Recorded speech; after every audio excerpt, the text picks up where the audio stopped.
नमस्ते बच्चों, मैं गीता चौधरी आपकी हिंदी की अध्यापिका एक कहानी सुनाने जा रही हूँ।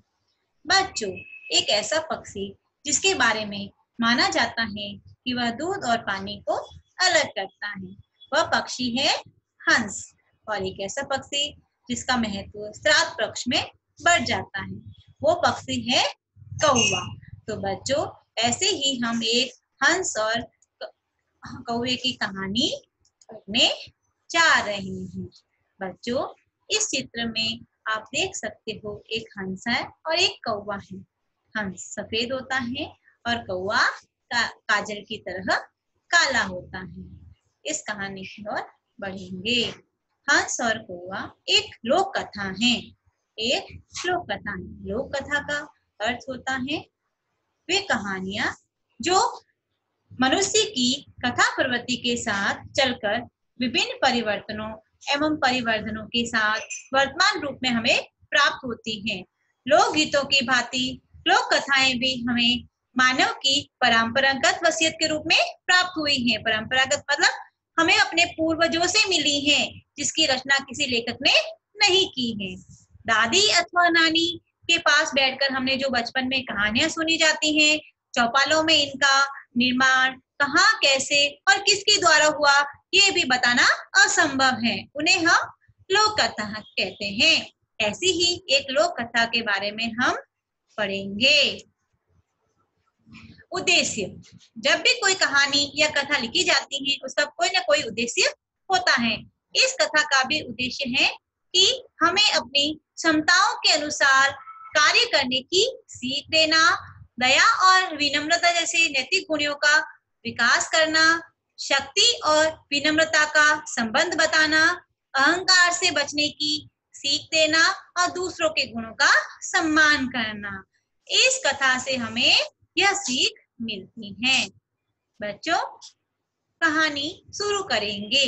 एक बड़े से सरोवर के किनारे बरगद के पेड़ पर एक घमंडी कौवा रहता था। कौवा कैसा था? घमंडी था, अहंकारी था।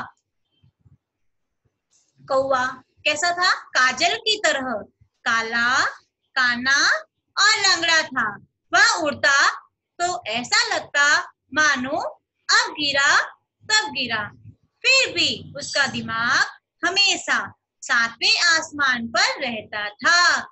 सातवें आसमान पर एक रहना एक मुहावरा है, जिसका अर्थ होता है बहुत अधिक घमंड करना। तो कौवा बहुत अपने ऊपर बहुत ही अधिक घमंड करता था। वह दिखने में कैसा था? काला था और काना भी था और एक पैर से लंगड़ा था। और वो जब उड़ता था तो ऐसा लगता कि अभी गिरेगा या अब गिरेगा।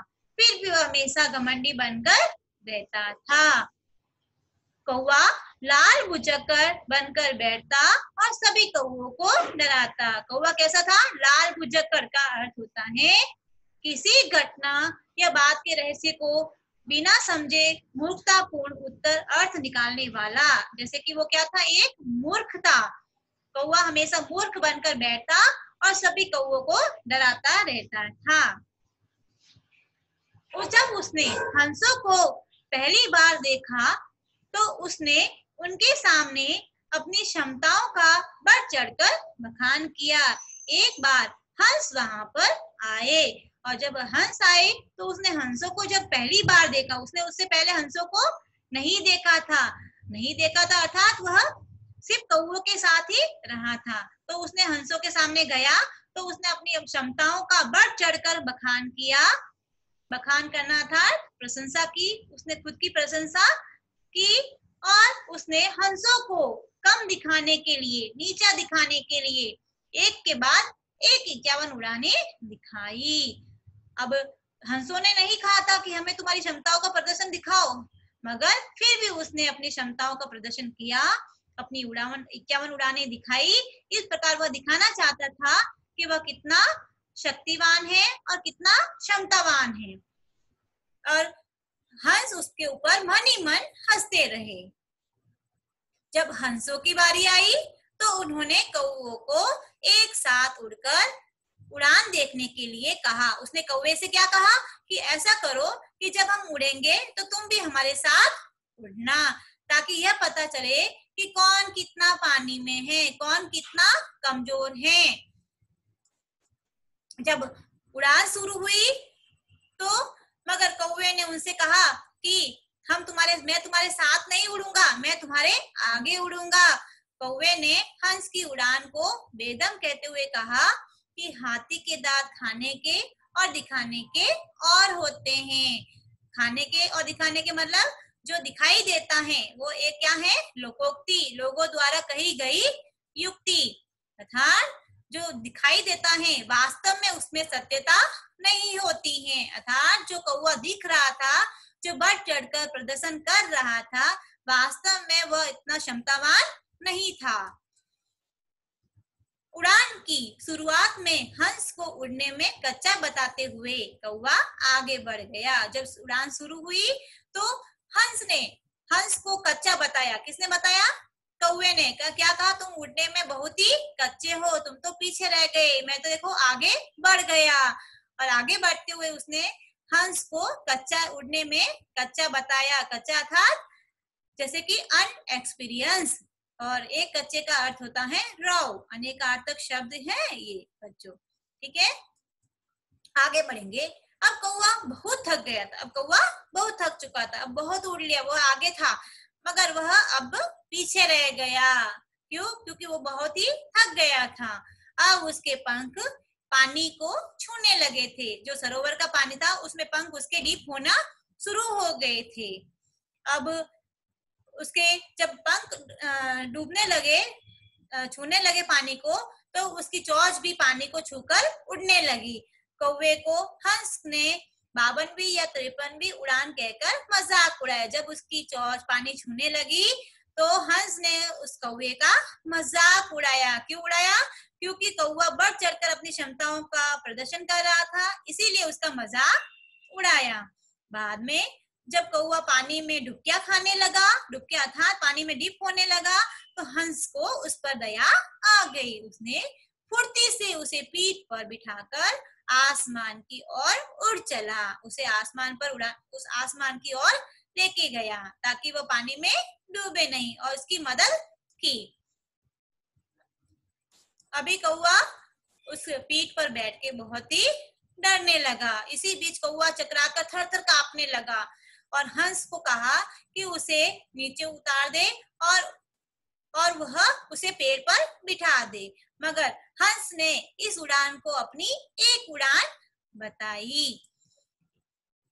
कौवा अपनी बेवकूफी पर खिसिया गया। खिसियाने का अर्थ होता है लज्जित होना। लज्जित होना मतलब शर्मिंदा हो गया था, क्योंकि वो क्षमताओं का बढ़ चढ़कर प्रदर्शन कर रहा था और अंत में वो पानी में गिर गया था। इसीलिए वो बहुत ही लज्जित हो रहा था।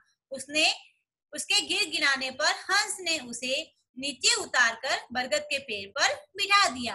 तब उसकी जान में जान आई। उस दिन के बाद कौवा समझ गया कि उसकी बिसात अर्थात उसकी हैसियत कितनी है, उसका सामर्थ्य कितना है। बच्चों, इस कहानी के सारांश को हम एक बार पढ़ेंगे। एक बड़े से सरोवर के किनारे बरगद के पेड़ पर एक घमंडी कौवा रहता था। कौवा काजल की तरह काला, काना और लंगड़ा था। वह उड़ता तो ऐसा लगता मानो अब गिरा तब गिरा। फिर भी उसका दिमाग हमेशा 7वें आसमान पर रहता था। कौवा लाल बुझक्कड़ बनकर बैठता और सभी कौवों को डराता। जब उसने हंसों को पहली बार देखा तो उसने उनके सामने अपनी क्षमताओं का बढ़ चढ़कर बखान किया। उसने हंसों को नीचा दिखाने के लिए एक के बाद एक 51 उड़ानें दिखाई।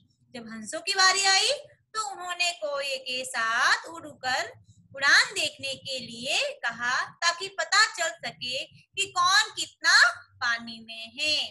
उड़ान की शुरुआत में तो हंस को उड़ने में कच्चा बताते हुए कौवा आगे बढ़ गया, मगर धीरे धीरे कौवा उड़ान को बेदम कहते हुए कहा, हाथी के दांत खाने के और दिखाने के और होते हैं।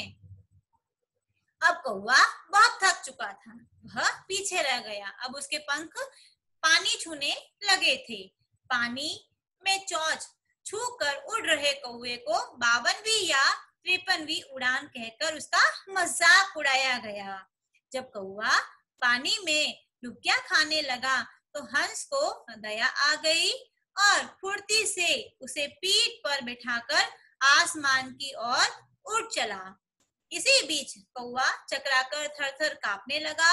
हंस ने इस उड़ान को अपनी एक उड़ान बताया। कौवा अपनी बेवकूफी पर खिसिया गया और उसकी गिड़गिड़ाहट पर हंस ने उसे नीचे उतारकर बरगद के पेड़ पर बिठा दिया। तब उसकी जान में जान आई। उस दिन के बाद कौवा समझ गया कि उसकी बिसात अर्थात उसका सामर्थ्य कितना है और उसने इस प्रकार उसे अपना घमंड करना छोड़ दिया। तो बच्चों, इस कहानी से हमें क्या शिक्षा मिलती है? हमें यह शिक्षा मिलती है कि हमें अपने क्षमताओं के अनुसार, अपनी योग्यता के अनुसार ही कार्य करने चाहिए। किसी के सामने हमें बढ़ चढ़कर हमें अपनी तारीफ या अपनी प्रशंसा नहीं करनी चाहिए और हमें दूसरे जीवों के प्रति दया भाव भी रखना चाहिए और हमें समझदारी से कार्य करना चाहिए। कौवे की तरह हमें बढ़ चढ़कर बात करनी नहीं चाहिए। तो बच्चों, यहीं पर हमारी कक्षा हम खत्म करते हैं और बच्चों, आप इस कहानी से जो सीख प्राप्त करे हैं वो अपने जीवन में जरूर अपनाएं और हमें उसी प्रकार अपने जीवन सफल बनाएं। तो बच्चों, धन्यवाद।